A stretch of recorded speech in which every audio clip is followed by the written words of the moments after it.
got to give you guys an update on what's going on with these fires over in California. How long do y'all think these fires are going to be raging on? Fire crews now working to contain a new fire that erupted overnight in Southern California.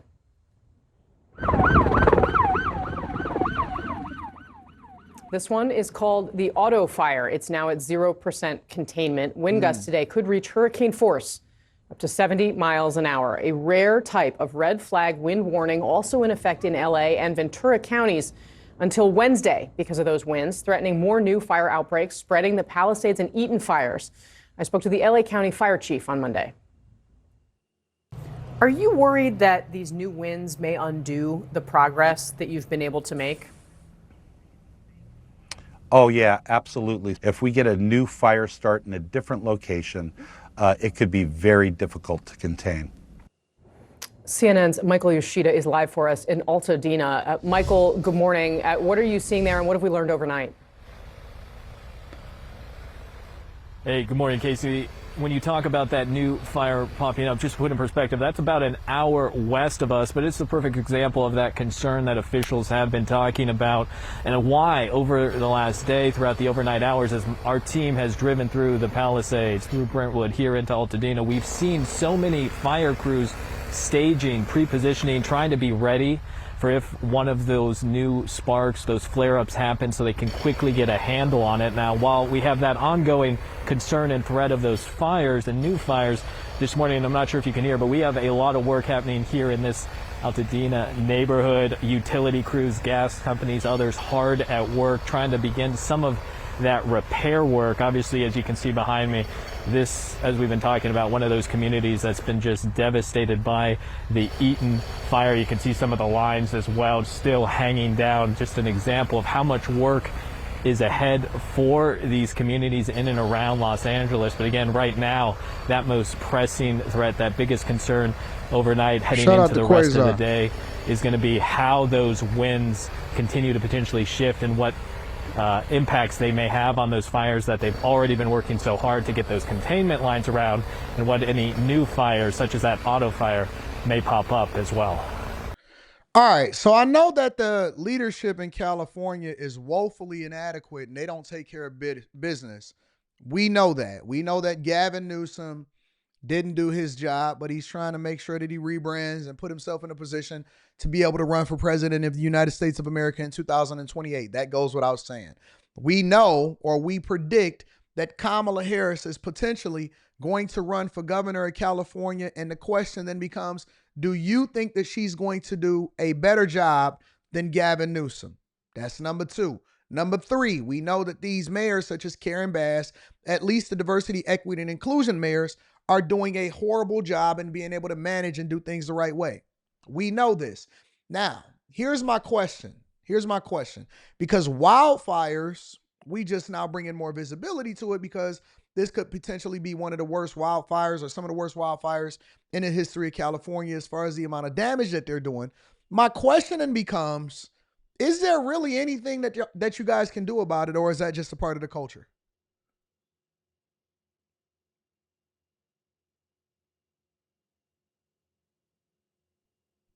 Jack Covington, I agree with you. I think that a lot of people are setting the fires.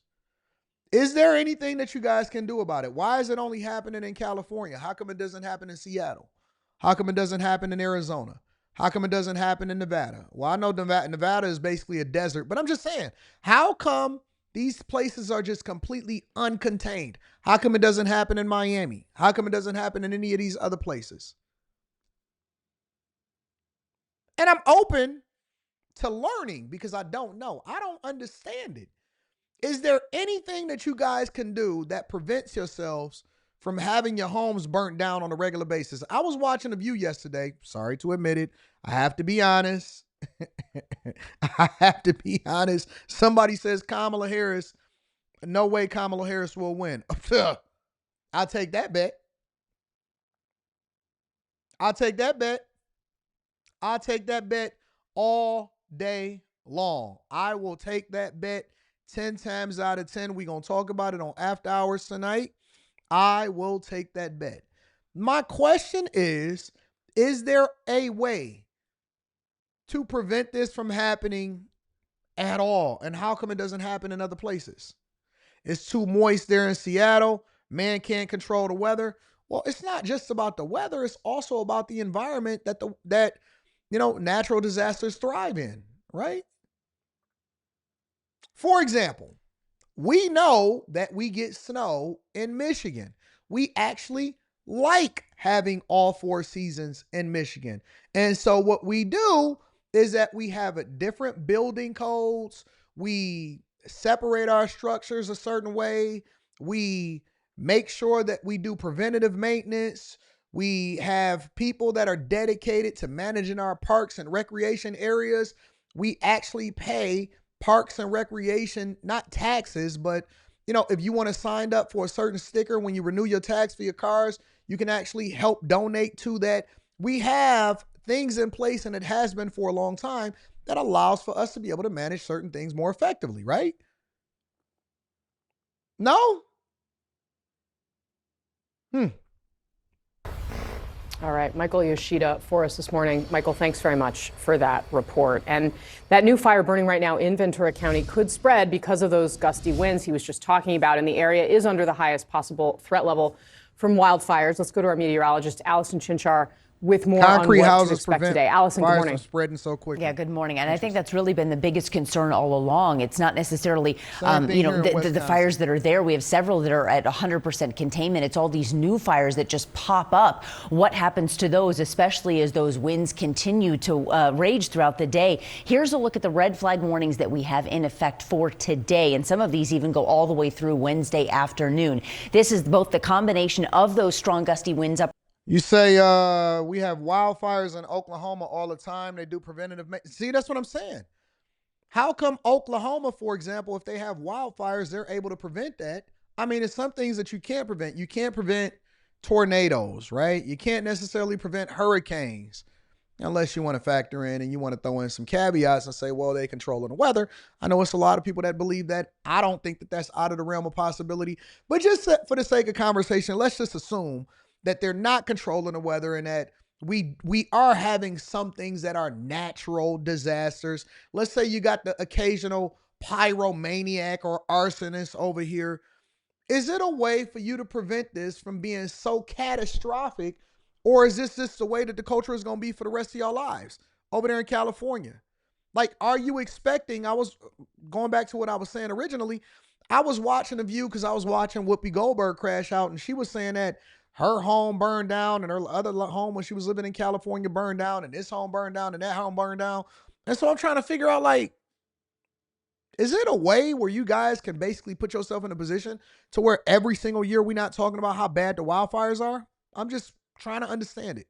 Around 60 to 70 miles per hour, but also taking into account how dry the air actually is. But even embedded within the red flag warning, you have these two areas here, the kind of that darker purple pink color I am here, familiar where with they are cloud considered seeding. a particularly dangerous situation embedded. And that does include 3 of the 4 fires that we are watching. They are in one of those PDSs, but it also includes places like Ventura, Thousand Oaks, San Fernando. Again, a lot of these towns and communities are inside of these. So it's going to be something we have to keep a very close eye on as those winds begin to tick up. You look as we go through the day, look at some of these 40, 50 mile per hour gusts starting to pop up, even in some of the more heavily populated areas throughout the day today and continuing in through at least the first half of the day. Somebody said, cannot use salt water.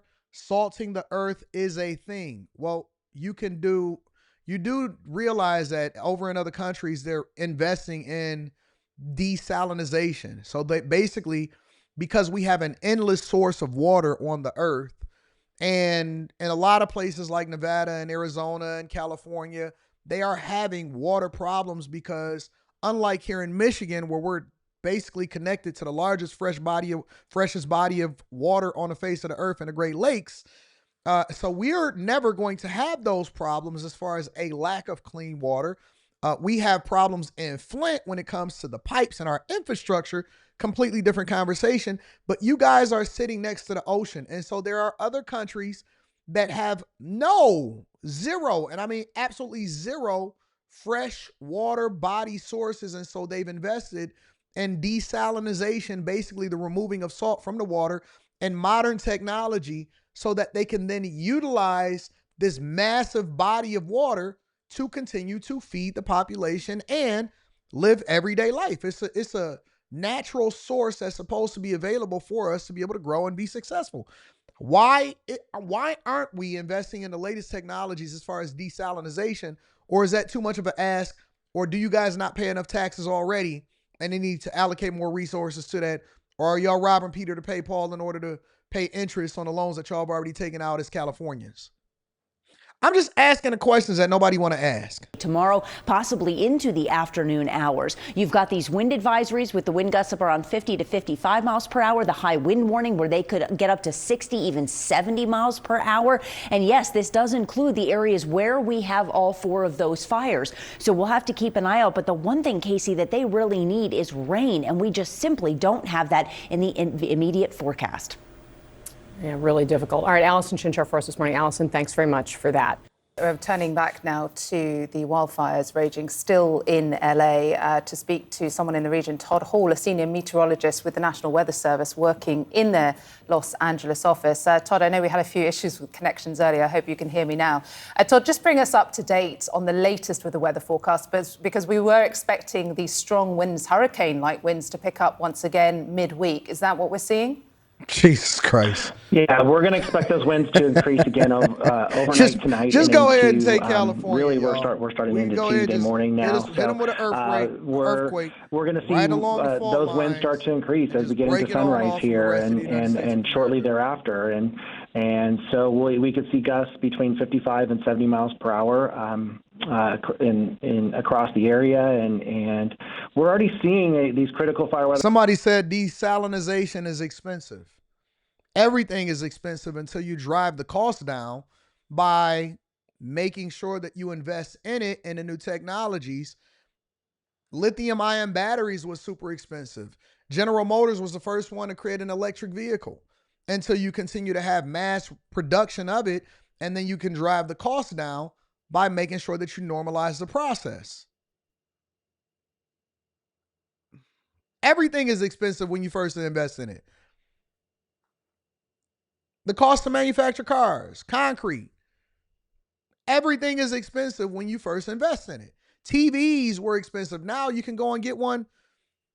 You can go and get an 85-inch for $900. I remember when people was waiting in line to pay $3,000, $4,000 for a plasma TV. The cost is driven down by our investment in it, but I think that the investment should always be in the infrastructure because that's the thing that keep us alive and keep your house from burning down. Is it more expensive to rebuild your house or to invest in the technologies that allow for you to be able to put the fire out and do preventative maintenance? That's all I'm asking. The conditions already in place. We've had the red flag warnings out for the last several days. Shout out to my dog Slimmy. You'll see him on the show particularly tonight. Dangerous situation type red flag situation again after 4 a.m. this morning when those winds start to peak again, and we start to see the much drier air push in with the Santa Ana wind event. As important is the direction of those winds, isn't it, and whether or not they're going towards the built-up areas. Can you tell us anything about that? Yeah, so in right now we're seeing a little bit more of an easterly push. That is what fueled the auto fire near Ventura it'll be late last night actually. But what we're seeing is we'll probably see a little bit more of a shift back to the northeast a little bit, and that will cause different canyons from our complex topography to actually increase in wind. They'll see wind surface in some different canyons. Yeah, I think it's a play on California. It's always a play on California.